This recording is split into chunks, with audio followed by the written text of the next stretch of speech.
அவன் ரொம்ப கிளவரா மாஸ்க் எல்லாம் போட்டுட்டு ஹாஸ்பிட்டல் ஹவுஸ் கீப்பிங் யூனிஃபார்ம் போட்டுட்டு ஒரு பொக்கே வச்சுட்டு அவன் பாட்டு போயிட்டான். என்ன தைரியங்க அவனுக்கு? அவனை சும்மா விட்டீங்க? நான் தான் சொல்றேனே அவன் எஸ்கேப் ஆகி போயிட்டான்னு. என்னங்க நீங்க? அதுக்கு தான் நாங்க வரேன்னு சொன்னேன். நான் மட்டும் இருந்திருந்தேன்னா அவனை ஒரு வழி பண்ணிருப்பேன். நீங்க தான் என்ன வரவேனாட்டீங்களே. என்னடா நீ இங்க இருக்க? நீ அவங்களோட போல? இல்ல, பியூலா ஹாஸ்பிட்டல்ல இருந்து டிஸ்சார்ஜ் ஆகி வந்திருக்காங்க. அதான் அவங்கள பாத்துட்டு போறேன்னு சரி, வந்தேன். அதுக்கு இந்த வழியா வராம ஏன்டா பின்வாசல் வழியா வந்த? இல்லம்மா, உங்களை டிஸ்டர்ப் பண்ண வேணாம் தான் இப்படியே வந்தேன். பாத்துட்டல, கிளம்பு. இல்லம்மா, எவனோ ஃபோன் பண்ணி பியூலா டிஸ்டர்ப் பண்ணிக்கிட்டு இருக்கான். ஹாஸ்பிடல்ல வந்து பொக்கே வச்சுட்டு போயிருக்கான். என்ன தைரியம் அவனுக்கு? இது லேடிஸ் ஹாஸ்டல். இந்த நேரத்துல நீ இங்க இருக்கிறது நல்லா இருக்காது. போ. ஏமா இப்படி பயப்படுற? ஏய், அடிச்சு நான் பாரு. போன்னு சொன்னா கேள்வி மேல கேள்வி கேட்டுட்டு நிக்கிறான். போன்னா போயிடணும். போடா. வரேன் பியூலா, வரேங்க. போயிட்டு வரேம்மா. வராத, போ. Good night. நீங்க 2 பேரும் சாப்பிடல? வாங்க.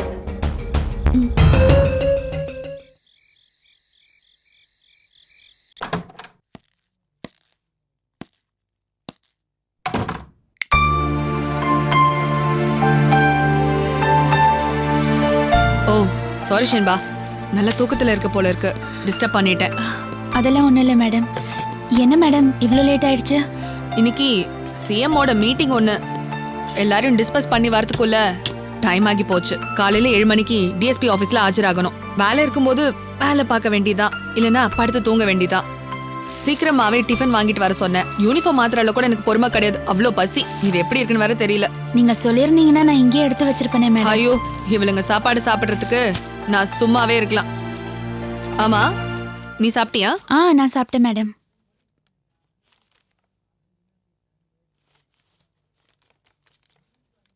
ஏய், வேணா கொஞ்சம் எடுத்துக்கோயே. ஆறு இருந்தாலும் நல்லா இருக்கு. இல்ல பரவாயில்ல மேடம், நீங்க சாப்பிடுங்க. ம்.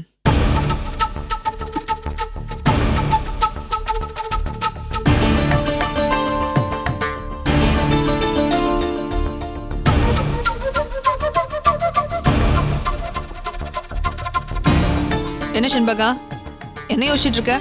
ஒன்றும் இல்லை மேடம், நீங்க சாப்பிடுங்க, நான் அப்புறமா சொல்றேன். சாப்பிட்றதுக்கும் கேட்கறதுக்கும் என்ன சம்பந்தம்? என்ன விஷயம் சொல்லு. வார்டன் வந்திருந்தாங்க. என்னவா அவளுக்கு? செக் விஷயமா? ஆமா மேடம், அது விஷயமா தான் வந்தாங்க. கலெக்ஷனுக்கு போடுறேன்னு மிரட்டினாளா? போட்டுட்டாங்களாம். என்னது? ஆமா மேடம், நான் அதான் உங்ககிட்ட காலையிலேயே சொன்னேன். சும்மா மிரட்டுறா, போட மாட்டான்னு நீங்க சொன்னீங்க. இப்ப என்னடானா போட்டுட்டாங்களாம். அவளை என்ன செய்யறேன்னு பாரு. ஐயோ மேடம் மேடம் ப்ளீஸ் மேடம், இப்ப வேண்டாம் மேடம், எதுவா இருந்தாலும் காலையில பேசிக்கலாம். இல்ல ஷென்பா, அவ சரிப்பட்டு வரமாட்டா. நான் தான் சொன்னனே, 3 மாசம் வாடகையை ஒன்னா சேர்த்து கேட்காத, என்கிட்ட காசு இல்லைன்னு. செக்கு தந்த, வேற ஒரு செக்கு கலெக்ட் ஆகி வர வரைக்கும் வெயிட் பண்ணி அப்புறமா போடுன்னு சொன்னேன். அவ அதுக்குள்ளே போட்டானா என்ன அர்த்தம்? இதெல்லாம் வெறும் திமிரு. அது தவிர வேற எதுவுமே அவளுக்கு கிடையாது. ஒரு வாட்டி பாடம் கற்பிச்சா கரெக்டா இருப்பா. வரேன் இரு. ஐயோ மேடம் மேடம் ப்ளீஸ் மேடம், கண்டிப்பா செய்யலாம் மேடம், ஆனா இப்ப வேண்டாம்.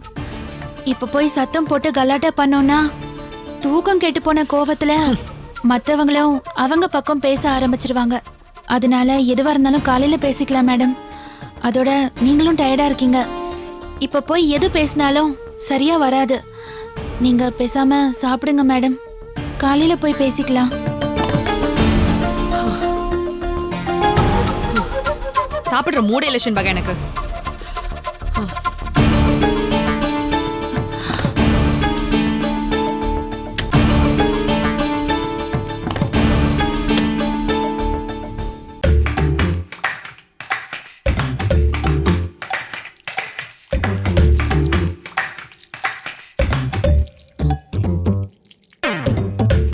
சாப்பிடுங்க சாப்பிடுங்க மாப்பிள்ள, சாப்பிடுங்க.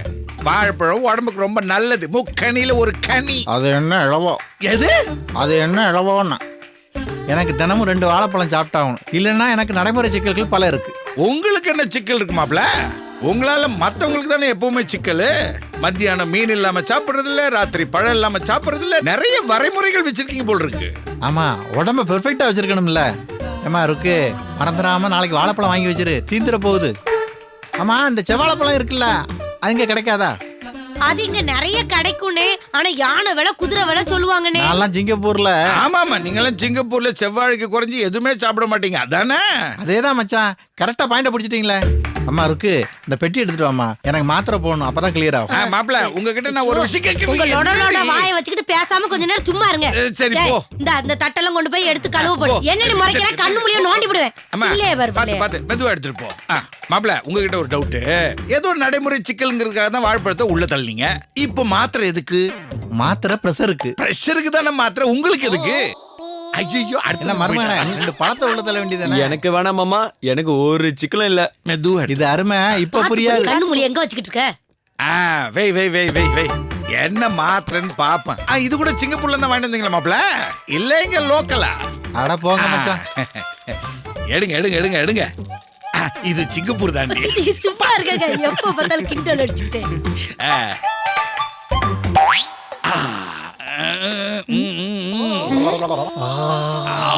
என்னாச்சுன்னு என்னாச்சுன்னு ராகம் பாடுறது இர்ரி.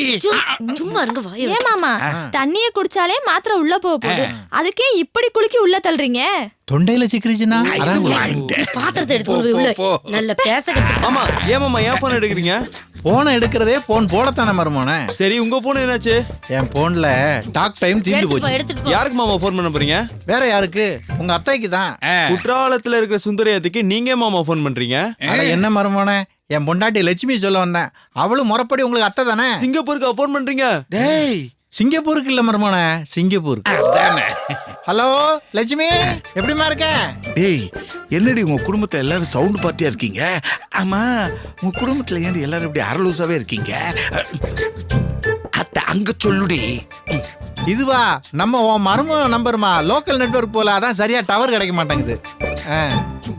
இப்படிதான் இந்தியாவில் பெருசா இருக்கணும்னு எதிர்பார்க்க கூடாதுமா, அட்ஜஸ்ட் பண்ணிக்க வேண்டியதுதான்.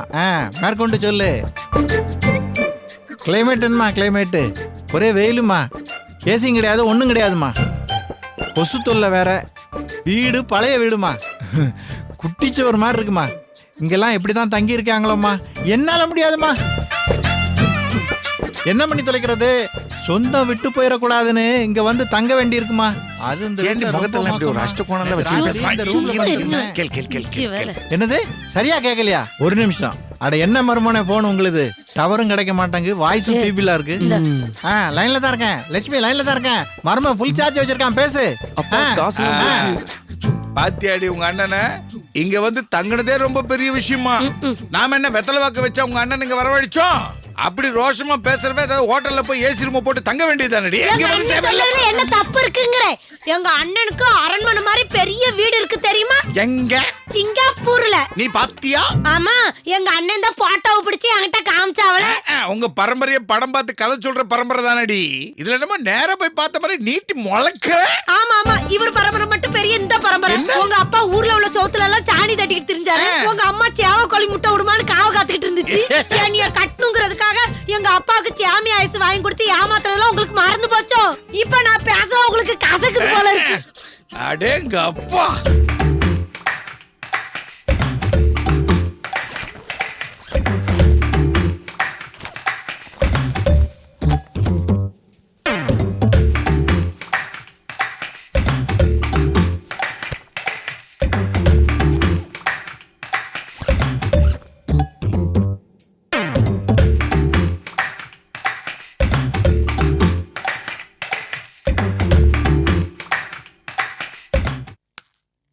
வாங்கம்மா. Good morning sir. உட்காருங்க. சாரி சார், கொஞ்சம் லேட் ஆயிடுச்சு. பரவாயில்லம்மா. என்ன விஷயம்? காஃபி என்ன சாப்பிட்றீங்களா? No sir, thank you. 2 விஷயம் உங்ககிட்ட பேசணும் சார். சொல்லுங்க. நம்ம சொத்து கேஸ் இருக்கு இல்லையா, அதை இவ்வளவு நாள் என் புருஷன் தான் நடத்திக்கிட்டு இருந்தாரு. ஆமா சொன்னீங்க, அதுக்கு என்ன இப்ப? அவர் பார்த்துக்கிட்டு இருந்த கேஸை தான் வாங்கி உங்ககிட்ட கொடுத்துட்டேன். அதுல அவர் ரொம்ப ஒரு மாதிரி ஹர்ட் ஆயிட்டாரு. சரி. இந்த கேஸ்ல ஆதியில இருந்து அந்த வரைக்கும் உள்ள இந்த கேஸ் டாக்குமெண்ட் எவிடன்ஸ்லாம் அவருக்கு தான் தெரியும். ஆனா கேஸ கவனிக்காம விட்டுட்டாரு. அதனால தான் நான் உங்ககிட்ட கொடுத்தேன். இது அவருக்கு ஒரு பிரஸ்டீஜ் இஷ்யூ ஆயிடுச்சு. நான் இப்ப என்ன செய்யணும்னு நினைக்கிறீங்க? இந்த கேஸ்ல இருந்து விலகிக்கணுமா? ஐயோ, நான் அப்படியெல்லாம் சொல்லல சார். நீங்க தான் இந்த கேஸை நடத்தணும். ஆனா அவரோட திருப்திக்கு அவரையும் கூட வச்சுக்கிட்டு அதெல்லாம் சரியா வராதுமா. அவர் ஒரு பாயிண்ட்ல ஆர்கியூ பண்ணணும்னு சொல்லுவாரு, நான் ஒரு பாயிண்ட்ல ஆர்கியூ பண்ணணும்னு சொல்லுவேன். 2 பேருக்கு நடுவில் ஏதாச்சும் கிளாஸ் ஆச்சுன்னா கடைசியில் பாதிக்கப்பட போறது நீங்களா தான் இருப்பீங்க. அதனால இதெல்லாம் வேண்டாம். ஒன்று என் பொறுப்பில் விடுங்க, இல்ல அவர் பொறுப்பில் விட்டுடுங்க. ரெண்டும் கெட்டானா பண்ணிடாதீங்க. சார், நீங்க இல்லாம இந்த கேஸ் உருப்படியா நடக்கவே நடக்காது. ஆனா என்னோட தர்ம சங்கடத்தையும் நீங்க புரிஞ்சுக்கணும். இந்த கேஸ்ல நான் ஜெயிக்க போற சொத்துக்கெல்லாம் வாரிசு என் 2 பிள்ளைங்க தான். அவங்க 2 பேருமே அவங்க அப்பாவோட இன்வால்வ்மெண்ட் இந்த கேஸ்ல இருக்கணும்னு நினைக்கிறாங்க. ம், அவங்களோட விருப்பத்தை என்னால தள்ள முடியல சார். அதனால தயவு பண்ணி இந்த ஏற்பாட்டுக்கு நீங்க சம்மதிக்கணும். அவரு உங்களுக்கு எதிரா போகாம நான் பாத்துக்கிறேன். இந்த கேஸ்ல எதுவா இருந்தாலும் நீங்க தான் ஃபைனல் அத்தாரிட்டியா இருப்பீங்க. அவர் உங்களுக்கு அசிஸ்ட் தான் பண்ணுவாரு, அதுக்கு நான் கேரண்டி சார். எல்லாத்துக்கும் நீங்க அவர்கிட்ட கேட்கணும்னு அவசியம் இல்ல. எதுவா இருந்தாலும் நீங்க என்கிட்டயே டிஸ்கஸ் பண்ணலாம். தயவு செஞ்சு இதுக்கு ஒத்துக்குங்க சார், ப்ளீஸ். அம்மா, நீங்க இதுல எவ்வளவு தூரம் கெஞ்ச வேண்டியதில்லை. உங்க நன்மையை உத்தேசித்து தான் நான் இந்த கேஸுக்கு ஒத்துக்க மாட்டேன்னு சொன்னேன். ஏன்னா நீங்க தான் கிளையண்ட்டு, நீங்க சொல்றத செஞ்சு கொடுக்கறவங்க தான் நான். நீங்களே ஒரு முடிவு எடுத்து இப்படி பண்ணுங்கன்னு சொல்றப்ப நான் சொல்றதுக்கு இதுல என்ன இருக்கு? உங்க இஷ்டப்படிய உங்க வீட்டுக்காரையும் கூட வச்சுக்கிட்டு நான் கேஸ் நடத்துறேன். ஆனா இது ஏன் இஷ்டப்படி நடக்கல, உங்க இஷ்டப்படி தான் நடக்குது. அதை மட்டும் நினைவுல வச்சுக்கோங்க. ரொம்ப தேங்க்ஸ் சார். இன்னொரு விஷயம் ஏதோ சொல்லணும்னு சொன்னீங்க. ஆமா சார், ஏற்கனவே நான் ஒரு ஆள் எங்களை ஃபாலோ பண்றான். அவன் யார் என்னன்னு டீடைல்ஸ் தெரியல, முடிஞ்சா கொஞ்சம் விசாரிச்சு சொல்லுங்கன்னு சொன்னேன் இல்லையா? ஆமாமா, நானும் விசாரிச்சுட்டு தான் இருக்கிறேன். ஆனா ஒரு எவிடன்ஸும் கிடைக்கல. அந்த விஷயத்துல எனக்கு ஒரு எவிடன்ஸ் கிடைச்சிருக்கு. இந்தாங்க சார். என்னம்மா இது? இது அந்த ஆள் இருக்கிற வீடியோ ஃபுட்டேஜ் சார். எங்க ஹாஸ்டல்ல இருக்கிற பியூலான்ற ஒரு பொண்ணுக்கு ஒரு ஆக்சிடென்ட் ஆகி ஹாஸ்பிட்டல் அட்மிட் ஆயிருந்தா. அங்கே யாரோ ஒருத்தன் அவளை தொந்தரவு பண்ணான். அவனை ட்ராக் பண்றதுக்காக தான் அந்த ஹாஸ்பிட்டலோட சிசிடிவி கவரேஜை நாங்க பார்த்தோம். அதுல தான் இந்த வீடியோ ஃபுட்டேஜ் கிடைச்சது. ஆனா நாங்க நினைச்ச மாதிரி இந்த வீடியோல இருக்கிறவன் அந்த பியூலாவுக்காக வந்தவன் இல்லை சார். அவன் என்ன ஃபாலோ பண்ணி வந்தவன்னு நான் நினைக்கிறேன் சார். எப்படிமா சொல்றீங்க? சார், என்னோட ஹாஸ்டல்ல ஆர்த்தின்னு ஒரு பொண்ணு லவ் பண்ணி கல்யாணம் பண்ணிக்கிட்டா. அது பிடிக்காம அவளோட அப்பாவும் அண்ணனும் அவளோட புருஷனை கல்யாணம் ஆன அன்னைக்கு வெட்டி கொன்னுட்டாங்க. அந்த கொலையை நேர்ல பார்த்த சாட்சி ஆர்த்தி தான். அவ தான் அப்பாவுக்கும் அண்ணனுக்கும் தண்டனை வாங்கி கொடுக்கணும்னு ரொம்ப உறுதியா இருக்கா. அவளுக்கு நான் தான் அடைக்கலம் கொடுத்து வச்சிருக்கேன். அதனால அவங்க அப்பாவுக்கும் அண்ணனுக்கும் ரொம்ப கோபம். எங்க 2 பேரையும் கொன்னுடுவோன்னு மிரட்டினாங்க. ஆனா அதுக்கெல்லாம் நாங்க பயப்படல. அதனால இந்த மாதிரி ஆளை விட்டு ஃபாலோ பண்றாங்களோன்னு நான் நினைக்கிறேன். சரி, இந்த விஷயத்துல நான் என்ன செய்யணும்னு நினைக்கிறீங்க? சார், அதுக்கு தான் நான் உங்ககிட்ட யோசனை கேட்க வந்தேன். இந்த வீடியோ ஃபுட்டேஜை ஆதாரமா வச்சு போலீஸ்ல ஒரு கம்ப்ளைண்ட் கொடுக்கலாமா? கொடுக்கலாம். ஆனா இந்த கேஸ் நிக்காது. இது காகினிசபிள் அஃபென்ஸ் இல்லைன்னு போலீஸை சொல்லிடுவாங்க. ஏன்னா இந்த வீடியோல இருக்கிற ஆளு உங்களை கொல்ற நோக்கத்திலேயோ அல்லது தீங்கு செய்யணுங்கிற நோக்கத்திலேயோ உங்களை ஃபாலோ பண்ணான்னு உங்களால ப்ரூவ் பண்ணவே முடியாது. அது கூட வேண்டாம், அவன் உங்களை தான் ஃபாலோ பண்ணான்னு கூட உங்களால ப்ரூவ் பண்ண முடியாது. ஏன்டா காஃபி ஷாப்புக்கு வந்தேன்னு கேட்டா காபி குடிக்க வந்தேன்னுவான். ஏன்டா வீடியோ எடுத்தேன்னா பொண்ணு அழகா இருந்தாங்க அதனால எடுத்தேன்னுமா. ஏன்டா ஆஸ்பத்திரிக்கு வந்தேன்னா கட்டை வரல காயம் கட்டு போட வந்தேன்னுவான். இதுல உங்களை தான் அவன் பின் தொடர்ந்தானே எப்படி நீங்க நிரூபிப்பீங்க? அப்ப என்ன சார் செய்யறது? போதுமான ஆதாரம் இல்லாம கம்ப்ளைண்ட் கொடுக்கறது வேஸ்ட். அதனால இப்போ ஒன்றும் செய்ய வேண்டாம், பார்க்கலாம். மறுபடியும் இதே மாதிரி ஃபாலோ பண்ணானா கண்டிப்பா கம்ப்ளைண்ட் கொடுத்துடலாம். அந்த நேரத்தில் அதுக்கு ஆதாரமா இந்த சீடியை கொடுத்துடலாம். அது வரைக்கும் நீங்க கொஞ்சம் ஜாகிரதையா இருக்கிறது நல்லது. சரி சார். வேற ஏதாச்சும் சொல்லணுமாமா? இந்த 2 விஷயமா தான் நான் உங்களை பார்க்க வந்தேன் சார். அப்ப நான் கிளம்புறேன். சரிம்மா, போயிட்டு வாங்க. உங்க புருஷனை வேணா என்னை வந்து பார்க்க சொல்லுங்க. முதல்ல நாங்க அறிமுகம் ஆகிக்கிறோம். சரிங்க சார், கண்டிப்பா வந்து பார்க்க சொல்றேன். வரேன் சார். வாங்கம்மா.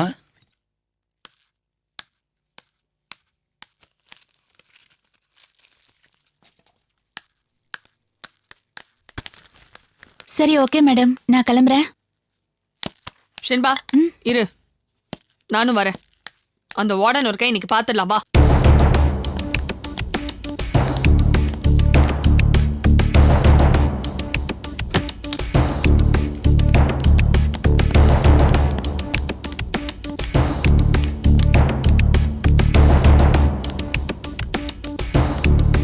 என்ன வேணும்? ஏய் என்ன மரியாதை இல்லாம என்ன பார்த்த உதறுவ? இப்ப மரியாதை இல்லாம பேசிட்டு இருக்க. மரியாதை எல்லாம் முதல்ல வாடகை கொடுக்கறதுல இருக்கணும். உன்கிட்ட தரமாட்டேன்னு சொன்னனா மறந்துட்டேன். அதான் நான் பண்ண பெரிய தப்பு. என்கிட்ட வாடகை கேட்ட, உனக்கு நான் செக் எழுதி கொடுத்தேன். பொறுத்துக்க 2 நாள் கழிச்சு பேங்க்ல போடுன்னு சொன்னேன். கேட்காம விஷயத்துக்கு போட்டா என்ன அர்த்தம்? சும்மா ரொம்ப நியாய மாதிரி பேசிட்டு போகாதீங்க. பொறுத்துக்கான்னு சொன்னீங்க, நானும் 2-3 நாள் பொறுத்து இருந்தேன். அதுக்கப்புறம் நீங்க ஒன்னும் சொல்ல காணோம். எவ்வளவு நாள் தான் காத்திருக்கிறது? போலீஸ்னா என்ன கொம்பா முளைச்சிருக்கு? ஏய், நான் உன்கிட்ட அப்படி சொன்னனா? எனக்கு கொம்பு முளைச்சிருக்கு, என் கால்ல விழுந்து கும்பிடுன்னு. ஒரு சாதாரண அட்ஜஸ்ட்மெண்ட், அது கூட நான் உன்கிட்ட போலீஸ்காரியா கேட்கல. இங்க தங்கி இருக்க ரெண்டரா கேக்குறேன். நான் இன்னொன்னு அதிகாரம் பண்ணி லாக்அப்ல தள்ளி லாடம் கட்ட மாதிரி பேசிட்டு இருக்கேன். இப்ப கேக்குற வாடகைய அந்தந்த மாசமே ஞாபகப்படுத்தி கேட்டிருந்தா உன் மூஞ்சில விட்டு எறிஞ்சிருப்பேன். இப்படி மொத்தமா சேர்த்து வச்சு கொடுனா என்கிட்ட பணம் இருக்குமா? அரேஞ்ச் பண்ண வேண்டாம், அதுக்கு தான் டைம் கேட்டேன். நான் இன்னும் வேணும்னு டிஃபால்ட் பண்ண மாதிரி பேசிட்டு இருக்கேன். இங்க பாருங்க, நீங்க வேணும்னு டிஃபால்ட் பண்ணீங்களோ இல்ல வேணாம்னு டிஃபால்ட் பண்ணீங்களோ அதெல்லாம் உங்க பிரச்சனை. எனக்கு வேண்டியது வாடகை பணம். அதை தந்துட்டா நான் ஏன் உங்களை தொந்தரவு பண்ண போறேன்? நெருக்கடியில வந்து பணத்தை கேட்டு கழுத்து நெரிச்சா நான் என்ன பண்றது? ஷென்பகா, உன்கிட்ட பணம் இருக்குமா? எவ்வளவு மேடம்? இவளுக்கு 3 மாசம் வாடகை பாக்கி, 24,000 ரூபாய் இருக்குமா? அவ்வளோ இருக்காதே. ஊருக்கு அமிச்சது, வாடகை கொடுத்தது போக 10,000 ரூபாய் வேணா இருக்கும் மேடம். இப்ப கையில இருக்கா? ஆ இருக்கு மேடம்.